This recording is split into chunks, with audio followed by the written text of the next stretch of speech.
Welcome back, everybody, for another deep dive.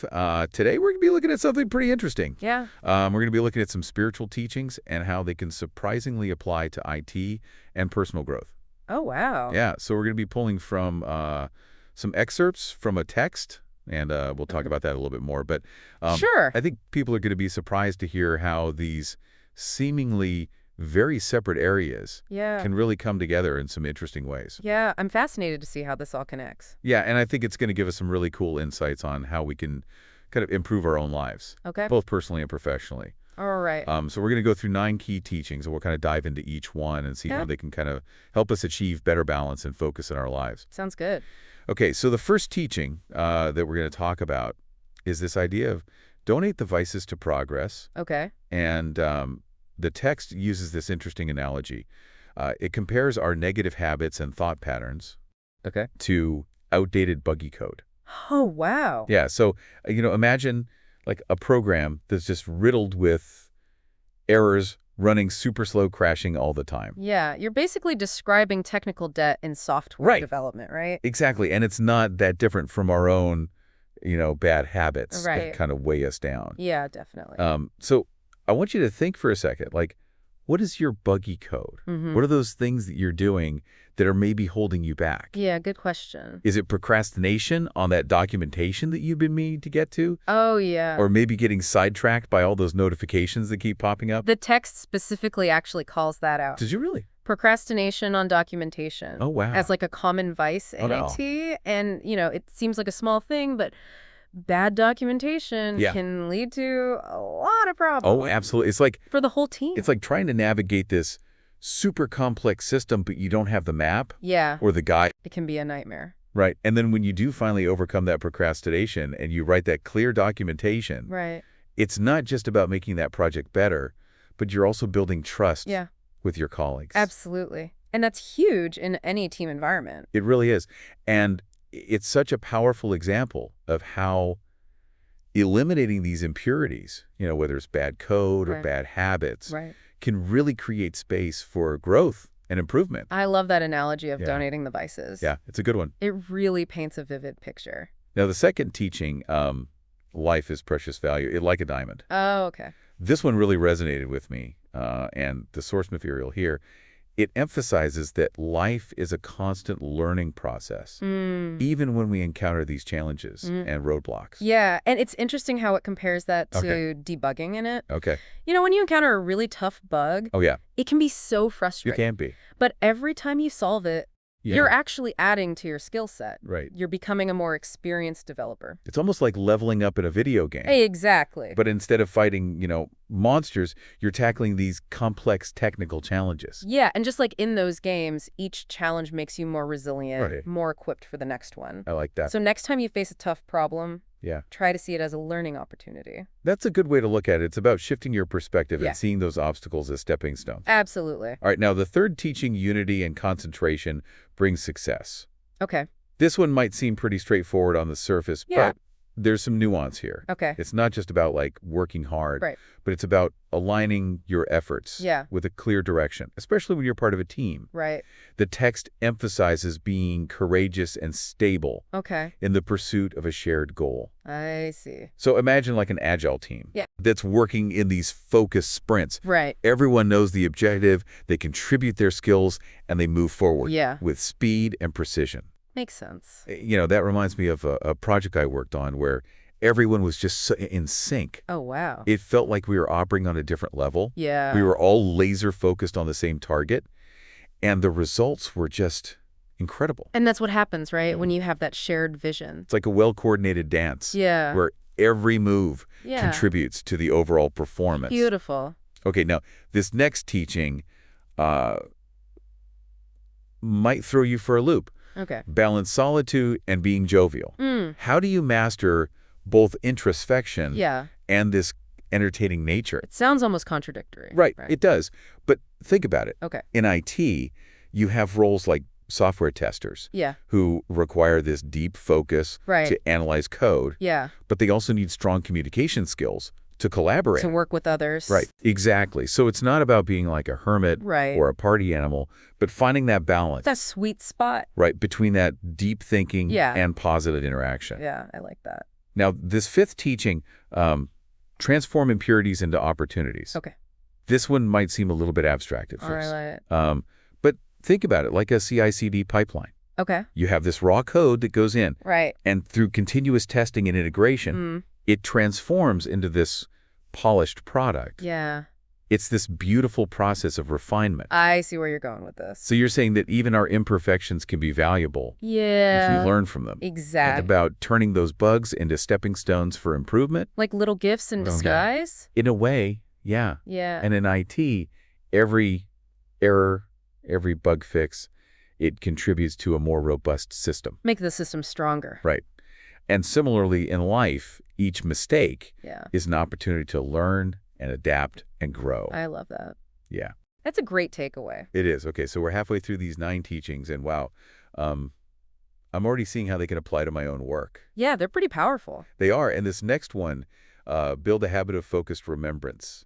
This one really caught my attention. Oh, yeah. First, I wasn't quite sure what remembrance even meant in this context. Yeah, it's a fascinating concept. It is. The text defines it as like this conscious, focused attention on the present moment. And in IT, we often talk about, that flow state. Right. When you're completely absorbed in a task. Yeah, like when you're coding and you completely lose track of time. Exactly. Yeah. That's remembrance in action. Interesting. It's about silencing those mental distractions and just being fully present. Okay, so how does that translate to like practical applications in IT? Well, think about it this way. If you're working on a complex piece of code and your mind is wandering, you're more likely to introduce errors, right? Absolutely. But when you cultivate that focused remembrance, you can catch those errors early on. Right. Prevent bigger problems down the line. So it's all about minimizing those distractions and maintaining that laser focus. Exactly. Which is so crucial in it. Yeah, especially when you're dealing with critical systems. Absolutely. Okay, the next teaching, knowledge and service, go hand in hand. Okay. This one emphasizes the importance of sharing what you know. Right. Which is something I've always believed in. Yeah. But this teaching takes it to kind of a whole new level. I see. It's not just about helping others. Right. It's about recognizing that learning and growth are these collective endeavors. Makes sense. And in IT, we see this all the time, right? Open source projects, online forums, knowledge-sharing platforms. All the time. Yeah, and when developers share their code, their tools, their insights. Everyone benefits. It accelerates innovation. Yeah. It fosters culture of continuous learning. Absolutely. And think about how satisfying it is. Yeah. When you create a tool or you write some documentation that helps your colleagues solve a problem. Oh, yeah. It's a great feeling. You're not just sharing knowledge, you're providing a service that improves the whole team's efficiency. I find that when I teach others, it actually helps me solidify my own understanding of a topic. It forces you to think it through. Yeah, articulate it clearly. Exactly. Teaching and mentoring are so valuable for both the giver and the receiver. Absolutely right. Let's move on to overcome obstacles through oneness. Okay. This one seems to be about teamwork and alignment, right? Yeah, it's about recognizing that we're all interconnected. Okay. And that by working together harmoniously, we can achieve greater things than we ever could individually. And the text uses this analogy of a well-coordinated DevOps team. Oh, nice. Yeah, so I'm picturing like a team where the developers, the operations, the IT folks, they're all in sync, working seamlessly together. Beautiful. What makes that kind of collaboration so effective?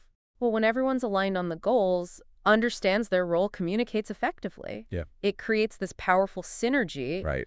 Obstacles that might seem insurmountable individually become manageable when they're tackled collectively. And that sense of unity and shared purpose can be really motivating. Oh, absolutely. Especially when you're facing those challenging projects. It's like a rowing team. Okay. Each person's effort contributes to the boat's forward momentum. I like that. When everyone pulls together in unison, they can overcome even the strongest currents. Okay, the final teaching, be detached but engaged. This one sounds a bit like a Zen koan. A little bit. How can you be detached and engaged at the same time? Right. It's about finding that delicate balance between giving your all to a task without becoming overly attached to the outcome.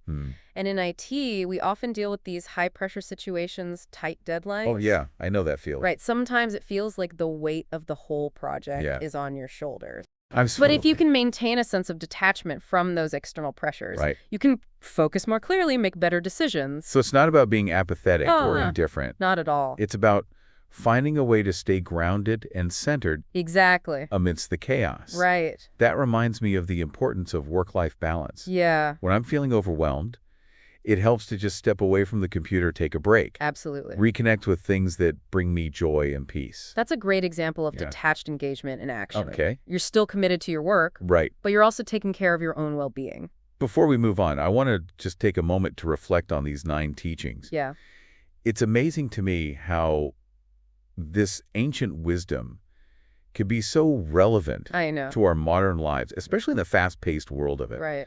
I'm struck by how these teachings encourage us to approach our work with this sense of mindfulness, purpose, and compassion. Absolutely. Not just about writing code or managing systems. Right. It's about cultivating a mindset. It's bigger than that. Yeah, that fosters growth, both personally and professionally. I love that. Okay, now for the motivational slogan discussion. Okay. This quote really made me think, "Those who consider their arrogance as pride cannot remain humble." Ooh, that's a good one.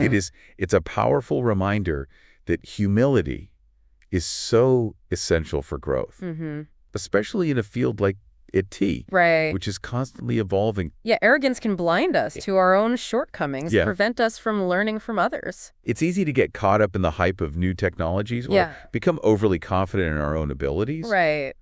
But the truth is, we're all constantly learning and growing. We are. And that's why it's so important to cultivate this mindset of curiosity, openness, a willingness to learn from our mistakes. Absolutely. The quote reminds me that true pride comes not from arrogance, but from the continuous pursuit of knowledge and self-improvement. Yeah, and recognizing that everyone, regardless of their experience, has something valuable to contribute. This deep dive has been incredible so far. It has. We've explored these 9 teachings, and I'm wondering now, how can we actually apply them to our daily lives? Yeah, great question. What are your thoughts? I think the key is to start small. Okay. Pick one teaching that really resonates with you and experiment with it. Okay. See how it impacts your work, your relationships, your overall well-being. It's amazing to me. It doesn't matter if you've been in IT for 5 years or 25 years. Right. These teachings can still have a huge impact. I agree. That's the power of these timeless principles, you know? Right. They speak to something fundamental about human nature and the challenges we all face, regardless of our profession. I was thinking about the donating devices idea.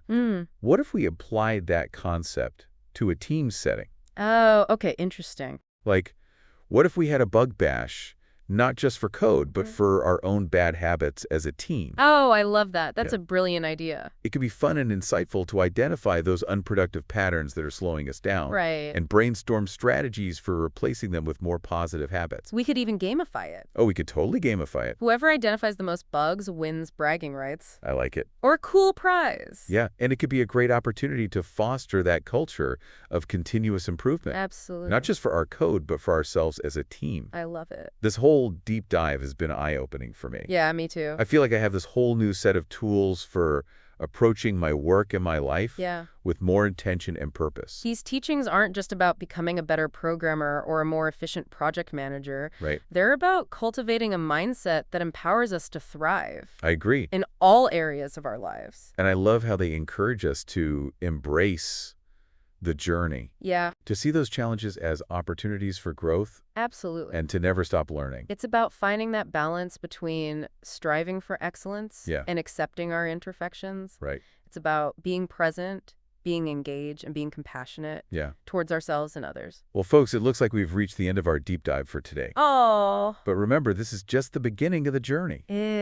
We encourage you to explore these teachings, further experiment with them in your own life. And see what resonates with you. See what works for you. And if you have any insights or questions or aha moments, be sure to share them with us. We'd love to hear from you. We would love to hear about your own journey of integrating ancient wisdom into your modern life. Until next time, keep diving deep, keep learning, keep growing. Keep growing. And keep your mind open to the infinite possibilities that await.